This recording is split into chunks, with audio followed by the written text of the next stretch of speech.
So first of all, I only just discovered the subreddit today, which reminded me of something that happened to me in 2008. This was a huge thing to my friends and family, and I didn't really talk about it back then, as it scared the lights out of me.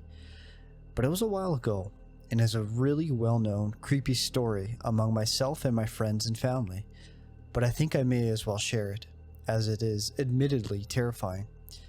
I was living with my parents and sister in Brisbane, Australia at the time, 2008, which means I was 19.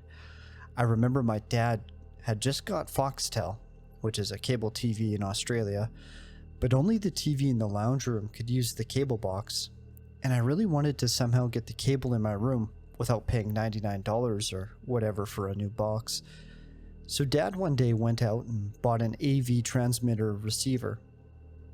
It was basically a two-piece bit of hardware where you would plug this tiny box into the cable TV in the lounge room, and it would transmit a video signal to the receiver connected to the TV in my room. So one Saturday, I decided to connect it. This is a picture I took of the setup when I was telling my friend the story. My younger sister, 16 at the time, was the only other person home at the time, upstairs in her room. My room was downstairs. I opened the box and connected it up. At first I was going back and forth, trying to get the cables right, trying to get the channel right, etc. But no luck, until I finally got something. I remember just sitting there and something started fuzzing in. This is where things start to feel like a horror movie. I remember thinking, oh, here we go, and waiting to see the picture come in clearly. As it started fuzzing in, I remembered that this whole time the cable set-top box wasn't even on, and that's why it wasn't working the whole time. But then why was I getting a signal? It seemed to all hit me at once. As I realized the box was off, the picture fuzzed in, and I saw a bed. I freaked out, as at first I thought it was my bed. I had recently seen Saw 2 and remembered that scene where she turns on the TV and it's a camera filming her in her apartment. That was the first thing I thought of. I sprinted upstairs to my sister, absolutely terrified. I told her to come down and take a look. She came down and we both realized it wasn't my bed. We didn't know whose bed it was, or how I was getting the signal. Obviously, it was the AV receiver picking up a camera signal, but we were just so confused as to who or what it was for. Eventually my parents came home, and we concluded that it would have to be a neighbor or someone living close by for us to be receiving the signal. We waited around until about 6 p.m, and then someone came into the room. My dad recognized it as one of our neighbors. We still didn't know what the camera was for, but we assumed it had something to do with fidelity. Either his wife or he had set it up to watch the other and see if they were cheating. Either this, or it was to tape themselves doing things. We entertained the idea that he was a murderer and would film himself murdering people in his room, but just to freak each other out. We'd always make jokes about how one night we'll turn it on and it'll just be his face with clown makeup staring at the camera waving, and then him walking out of the bedroom with a knife. This never happened, but what did happen was still super creepy. We connected to the signal for over a week, but after a few days the novelty kind of wore off. We felt a bit weird watching it, and just resigned to the explanation that it was to catch his wife cheating, until one day we turned it on and realized what we had discovered. Our neighbors were having a bunch of renovations done to their house. During weekdays they would be out and there would be workers at the place pretty much all day. It had been like this for over a month. We started watching the feed and saw a man walk into their room. It was the plumber that had been there regularly for the renovations. We didn't think anything of it until he started opening drawers. I called out to my mom, the only person at home at the time, and we started watching it.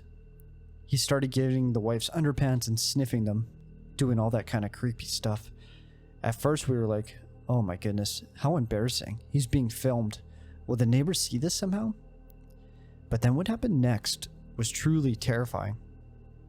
He slowly walked over to the camera and looked right down the lens. We were convinced that he knew we were watching. Mom immediately called Dad. I kept watching. He started fiddling with it and then put it back down. I told Mom that I don't think he knew we were watching, but he's definitely the guy that put the camera there.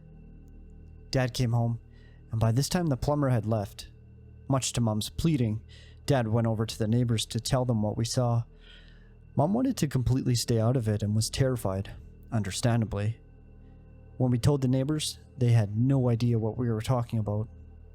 They allowed Dad to go up to their room, and what he found, that was holding the camera, was an installed device in the wall that was designed to monitor water usage, which was completely normal at the time, as Brisbane had been hit with a drought recently, and there were lots of water restrictions. It still is now, I think. The plumber had installed this into the wall, but had fitted a camera behind it and used it to watch the bed. Immediately they called the police, who came over and conducted an investigation. For the next week or so, we didn't hear much about it. I spent most of this time just telling my friends, showing them pictures, but truthfully, my whole family was scared every night. It was just very creepy, thinking that we could have stuff like that hidden in our house. Chances are we didn't, but it was still really creepy. After a couple of weeks, my mom was speaking to the wife next door and asked what happened with it all. The wife said that the police found out he would, at nights, come to our street and sit in his car, which had really tinted windows, and watch them on his laptop. When Mom told me this, I got the biggest shivers. The reason was, besides the obvious of a creepy dude sitting in his car watching people through a hidden camera, was because on multiple nights, when I had driven home late from my girlfriend's or walked home drunk after a night out, I remember seeing a station wagon. I don't know if that's what they're called outside of Australia, but it's like a big hatchback car, and I saw it always about 30 meters down the street from our house. It was never there during the day, always at night. I'd always walk past it and look at my reflection in the windows, assuming no one was inside. I was always so confused by whose car it was, but literally never thought it was anything.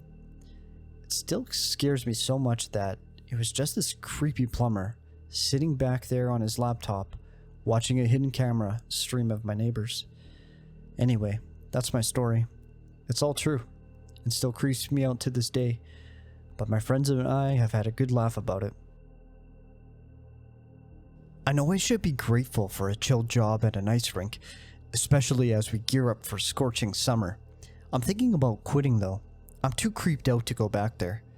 I needed a summer job, and I was a little surprised by the lack of competition for a gig at the local rink. My first day was right after the interview. The pay wasn't great, but the expectations weren't bad either. Help customers, keep the place clean, restock the restrooms, that sort of work. The most important task was a team effort.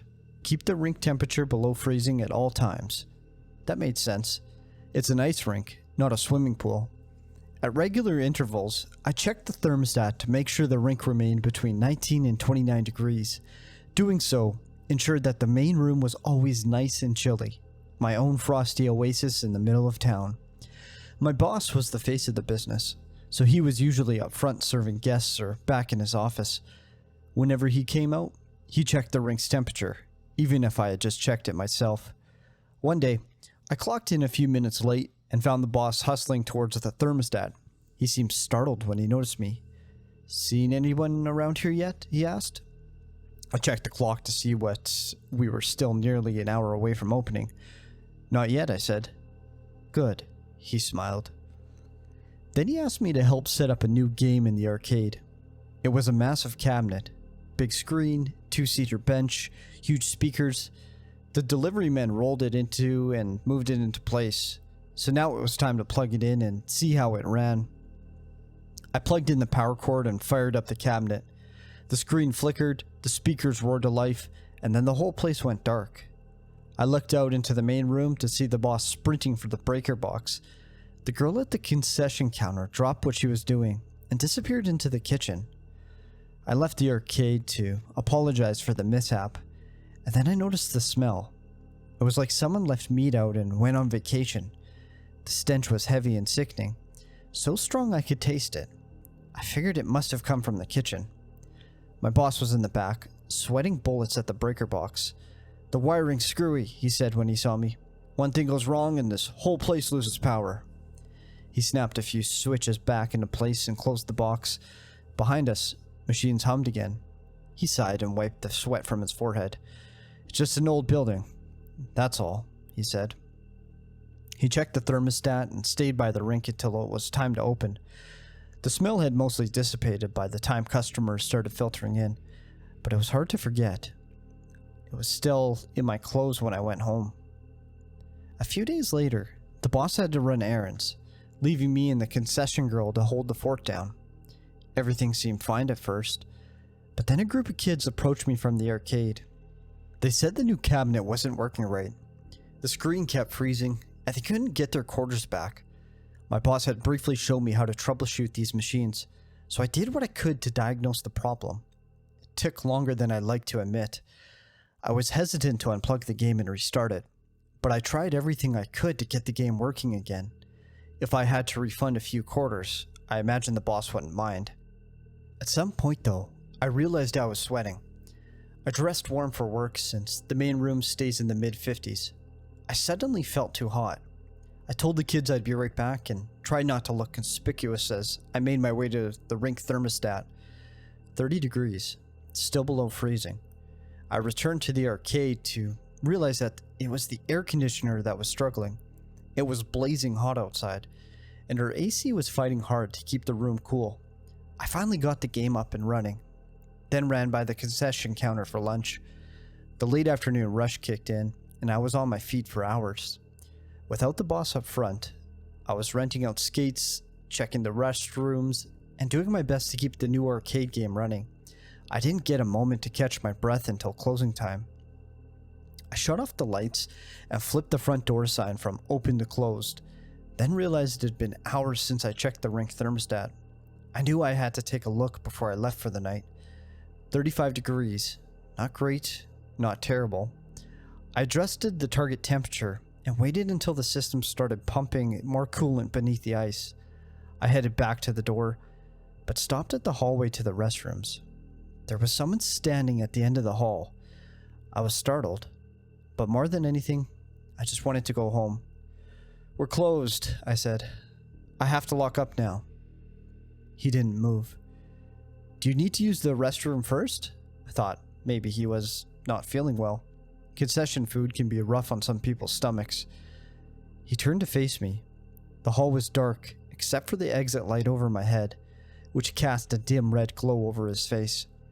His head hung low, and he wore a vacant expression, like he was asleep on his feet. Then he lifted his head to look at me. I didn't say a word. The more I stared, the more the features of his face seemed to be out of place, like it was just a mask. His eyes looked cloudy in the red light, but I could tell that he was looking at me. Then an intense shiver came over me. It was an ice-cold chill that pierced to my core. It had to be fear, but I wrapped up my arms close to warm up. Then he was gone. I looked behind me, then back down the hall. There was no one there. I didn't stick around to check the restrooms. I got out of there as fast as I could. The next day, I told my boss about the man in the hall. He listened quietly and took a while before speaking. "What did he look like?" he asked. I described the lifeless face and the dull eyes, feeling a hint of a chill just recalling it. "And he was dressed a little outdated?" he asked. I thought about it. The man wore a suit, but maybe the lapels were a little too big. The pants flared a bit wide. That wasn't what concerned me at the time, though. Maybe so." My boss nodded. "Did the ice rink go above freezing yesterday?" "It did," I said, "but I fixed it right before leaving last night." "We've got to keep an eye on it," he said. Then he left for his office. "You'll see people like that around here. It'll be okay. Just keep an eye on the rink." I looked over to the concession counter.